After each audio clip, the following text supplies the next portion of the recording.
मरकुस, यूहन्ना और लूका अलग अलग करना पड़ता है। के जो अनुवाद हैं वो बहुत भाषाओं में हुए और दुनिया के तमाम देश जब बाद में इंडस्ट्रियलाइजेशन के बाद जब अंग्रेज़ों ने जीते तो अंग्रेज़ों को बहुत सारे लोगों को लगता रहा ईसा मसीह अंग्रेज थे, जबकि ऐसा नहीं था। 1100-1200 के बीच में एक ऐसा समय आता है जब नॉर्वे वगैरह के जो जहाजी थे उन्होंने इंग्लैंड पर कब्जा किया। और आश्चर्य की बात यह है कि मैं जस्ट इशारे की तरफ से निकल रहा हूँ कि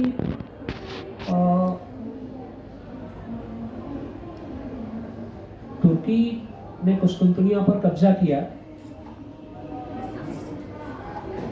और इसको हम कहते हैं कि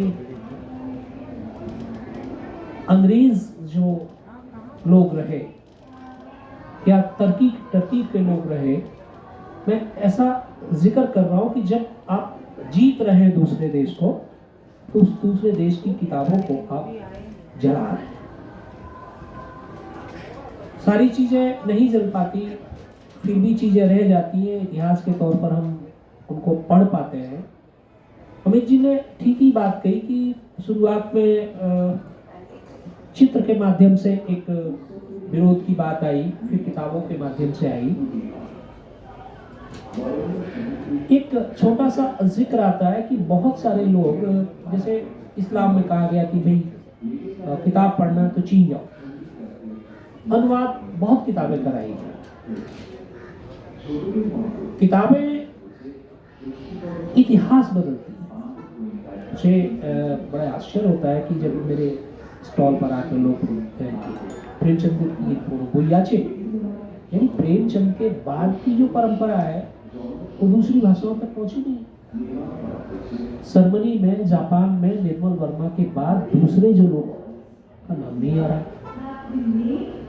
तो अगर नहीं आ रहा है तो हमें ये जानना भी चाहिए कि नहीं आ रहा और उसमें हमारी भूमिका क्या हो सकती है।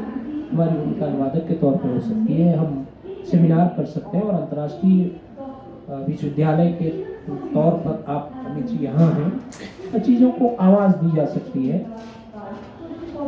मैं इस बात के लिए अभिभूत हूँ कि हम सामने में बहुत सारे लोग अच्छी कविताएं लिखते हैं और अच्छी कविताओं के लिए जो तथ्य है वो किताबें और लेखन ही है कि जो पंथ परंपरा है हिंदुस्तान की, जिसका बड़ा साहित्य अभी भी आम आदमी तक उपलब्ध नहीं है। पंथों के आश्रमों में, मठों में किताबें रखी, यहाँ तक कि जो गुरुद्वारे हैं बड़े गुरुद्वारों में गुरुमुखी में लिखी हुई हिंदी की रचनाएं, गुरु नानक जी जहाँ जहाँ जाते थे साथ में लिखने वाले लोग जाते थे और जो बातचीत होती शंकरदेव का, जो बातचीत जिस भाषा में होती थी वो गुरुमुखी में लिखी जाती थी। तो कहने का मतलब ये कि इतिहास के हिसाब से आनंद के लिए और समय को बदलने के लिए किताबें सबसे ज़्यादा ज़रूरी है। वो तो एक पक्ष है, लेकिन किताबें एक भाषा से दूसरी भाषा में या उसी भाषाओं में जो किताबें आ रही हैं वो विशुद्ध व्यावसायिक तौर पर नहीं लाई जा सकती। फेसबुक ने हमें लोगों तक पहुंचने का रास्ता तो दिया है, लेकिन लाइक और डिसलाइक का भी ऑप्शन नहीं आया है। लाइक मर गया तो लाइक, जी गया तो लाइक, लाइक लाइक लाइक। और सही बात है कि ये जो उंगली है, अब वही उंगली टच जो है वो दुनिया बदलना चाह रही है।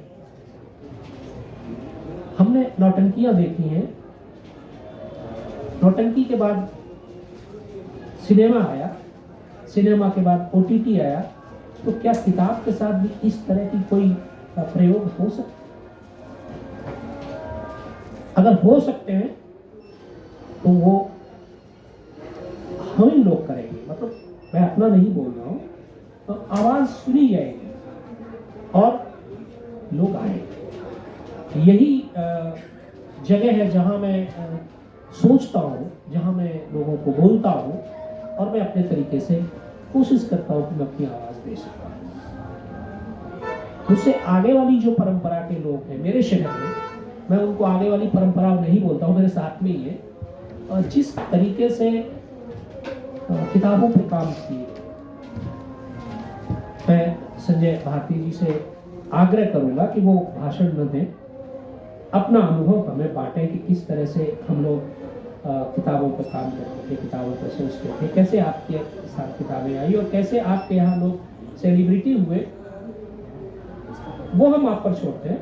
हम सब लोग साझा करना चाहते हैं कि रोशनाई प्रकाशन, क्योंकि ये परंपरा जो आपकी है, परंपरा बोलना बड़ा भारी शब्द है, मैं आपके साथ हूँ, रोशनाई प्रकाशन।